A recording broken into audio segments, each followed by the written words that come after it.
You're listening to the Conversations with KidsPeace podcast.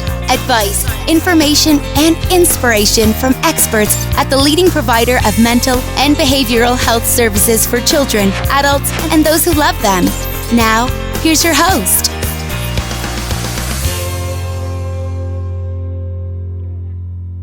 The Conversations with KidsPeace podcast is sponsored by Spyglass Solutions, a nationally recognized management consulting group with comprehensive experience in the challenges of the healthcare field. Learn more at spyglasssolutions.org/conversations. Hello and welcome to our podcast series, Conversations with KidsPeace. I'm Bob Martin. I wonder if it will be possible to explain to future generations the multitude of changes in our society that have been wrought over the 2.5 years and counting here since the emergence of the COVID-19 pandemic. For many organizations, the pandemic has revealed weaknesses, vulnerabilities that weren't even imagined in the pre-pandemic time. Each organization, really every industry, has experienced their own distinctive upheavals tied to COVID-19, but with something of a common thread among many of them, and that's the impact on their workforce. Recently, I heard a presentation from the head of a leading nonprofit in our home area of Pennsylvania that laid out their unique struggles in terms of attracting and retaining valued employees in the post-COVID-19 time. And so we've prevailed upon her to join us to discuss that situation and what could be learned from those difficulties. Cassie Hilgert is the president and CEO of ArtsQuest, nonprofit organization dedicated to providing access to exceptional artistic, cultural, and educational experiences with a focus on using arts and culture as key elements of economic development for urban communities. And she's been a friend for many years, so it is especially nice for me to say, Cassie, welcome to our podcast. Well, Bob, thank you so much for having me and also for all the wonderful work that you and KidsPeace do for our community and so many other communities. Well, we would say the same back to you, and we want to make sure, Pete, we'll give you guys a good promo at the end. But as I mentioned, I saw your presentation. This was at a nonprofit collaboration conference locally here, and I thought you summarized the problem COVID-19 posed to your organization in a really compelling way. So I wonder if we could start by having you share that perspective with us. Sure, Bob. We run festivals and events, and we bring people together. And for almost 40 years, we've been doing that. And about 10 years ago, we opened up Steel Stacks, which is a arts and cultural district, with the hope of mitigating what we thought it was our biggest concern, and that was weather. So we thought we were pretty smart. And then the pandemic came upon us, and suddenly we could not bring people together, and everything we had done to diversify, we do food and beverage, we do private events, we do cinema, comedy, outdoor festivals, visual arts classes.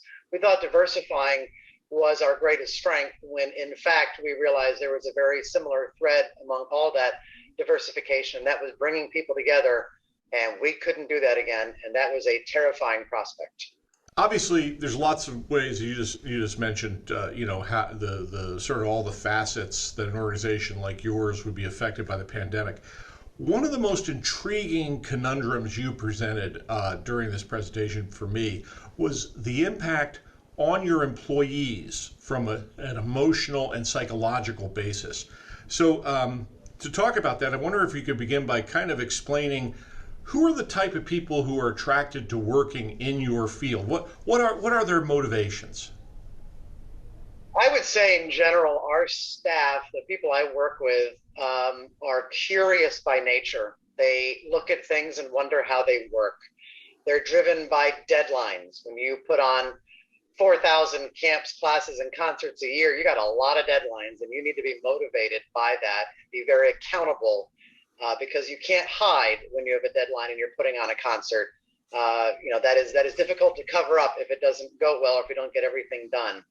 I think in general, our staff is also highly competitive, believe it or not, even though we're an arts and culture organization. So you've got all these mixture of personalities, but they've got common threads. And what happened in the pandemic was we had to throw out everything we knew, and most importantly, we couldn't do it together. That's something we thrive on, and that's seeing each other in the hallway, seeing each other in the, when you grab lunch, when you're walking out to your car, in meetings. all of that went away, and that was extremely foreign to us all and very discomforting. And I think we're all still feeling that coming out of this. It's been over 2.5 years, and we're in a hybrid format now where there's so many days in and so many days out. But, you know, when you go that long, you can't help but create new patterns of behavior. And we have to work actively to retrain those patterns. And I think we're all just still realizing how difficult it is for us to come back. What was it like dealing with your employees in the early days of the pandemic, especially when it became apparent that you were going to have to scale back your programming, find these new ways of doing things that you just mentioned? You know, the first couple of days, honestly, I think we all left the office on that dreaded Friday, March 13th, thinking we were going to have 2 or 3 weeks at home and, you know, we might not work as hard and we'll see everybody in a month. When it settled in that we had no idea how long this was going to go, I have to say there was actually a little bit of an adrenaline rush because there was this new problem. And I go back to this curiosity factor we all tend to have here. It was, how are we going to bring people together during a pandemic to the arts if we can't get together? So there was this adrenaline rush around learning to become essentially TV producers in a month. We had to, you know, get the software, we had to get the training, we had to get all the technology. So there was a rush there to get that done. I think after that initial period, once we got that virtual programming up, then there was a little bit of a sense of, well, what is this going to mean? Are we going to be able to survive? How long can we do this? So there was a mix of real excitement and then I would say a sense of dread for a while. It's interesting you say that because one of the things we have, you know, in our field, we've identified is that the pandemic's effect in many cases took us from a place of acute stress. Acute stress would be you have an event, it causes stress, maybe there's some anxiety leading up to it, the event or the incident concludes, and then you deal with the aftermath. We went from that acute stress to chronic stress, something that one of our doctors described as it's dealing with a hurricane and then going to a point of you get hurricanes every week and you don't know when they're going to go and you don't know when they're going to stop. So, you know, like you just outlined, you went to that point of, okay, now what's going to happen? How did that dynamic play out with your workforce? And I'm thinking especially your signature keynote, event every year, of course, is Music Fest in August. In August 2020, when you had to shift to that virtual model, how did that dynamic play out with your workforce? That dynamic was part of that adrenaline rush I was talking about before.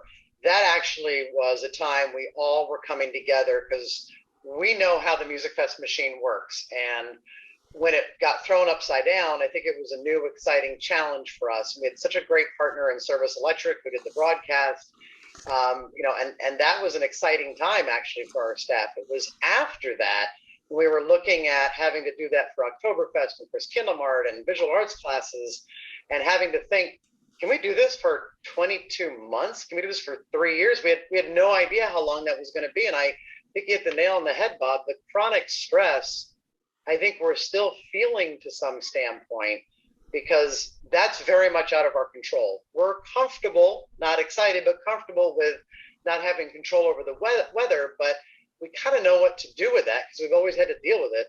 This pandemic layered stress upon stress upon stress because you could be able to come back technically, but would the attendees, would the sponsors, would the artists? And so you do start the day still, I think, to this point, holding your breath a little bit when you're looking at the headlines and seeing, is there something foreboding out there that is going to impact us for the next year? So I certainly see that with staff. If anything, there's a little reluctance to plan early intensively. We'd rather look at 6 different options based on what we know, and then the closer we get, finalize something, which is a little different for us. We are used to planning, Music Fest and other things more than a year out. How did you address the question that I think so many organizations are dealing with, and that's the retention of employees, especially these valued employees who are motivated, lots of institutional memory. How did you address that in terms of the pandemic and characterize it. Was it successful? I think that is yet to be seen. In the early days of the pandemic, over the course of the pandemic, we lost over $20 million in gross revenue. And so we had to obviously cut a lot of costs. We were able to keep almost all of our full-time staff, but they had to take pretty severe pay cuts for 18 months. Now, we were able to make them whole, thank goodness, to a federal grant called Save Our Stages eventually, but we didn't know that when we did the pay cuts. So past that, I think we as senior leadership went into hyper flexibility. So allowing employees when they're working at home, if they can't do an 8 to 5 or a 9 to 5, if they've got to do an 11 to 8, or they've got to stop for 3 hours and making sure that their kids get through their Zoom classes, I think the flexibility was key. Coming out of it, we are looking at retention in a much different way, and we're looking at it from the ground up. So we've got several employees that have asked to start their own committee to look at what would be the best things we could offer for retention. And that, I think, is a great sign of success for us, because look, senior leadership, we're isolated in a non-pandemic situation. You can lose touch so easily, but coming out of a pandemic, we need to know, what do employees care about, and we're not the experts. So to have employees raise their hands and say, we want this place to be as good as it can be, let us give you guidance, that's something that we're really excited about. Fabulous answer to the question. The fact that they're coming together saying, how can we help this organization craft a way, rather than say, well, tell us what you want us to do, et cetera. Says a lot about your workforce, obviously.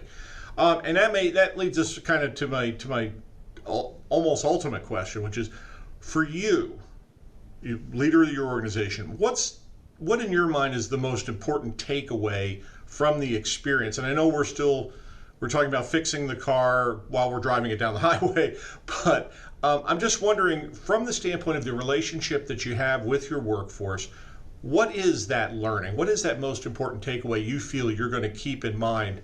Hopefully that a time will come where COVID will be history. Certainly before COVID, a strong belief of mine was something my dad taught me, which was surround yourself with people smarter than you. So while I had been doing that, I don't think I realized just how important that was until the pandemic hit. Because this was a time when you as leadership had to come up with creative solutions and then let your staff do it and trust them. And the belief that they were hired here and they're working here because they are smart is one thing to believe. It's another to let them do that. And I think I was so excited but not surprised how they rose to the challenge. So to me, the connection with my colleagues is to trust them more than ever with what they can do. And I think from an organizational standpoint, the biggest takeaway for me is you must always look at, what if your greatest strength became your greatest weakness? And that is what we used to excel in, which our greatest strength was bringing people together. What if that became your biggest weakness? What would you do to survive? So I think as we go forward and everything we do, I'm looking at those programs, those buildings, those campuses as, what is that greatest strength? And what if it turns upside down? How would we adjust and change? That's tremendous insight.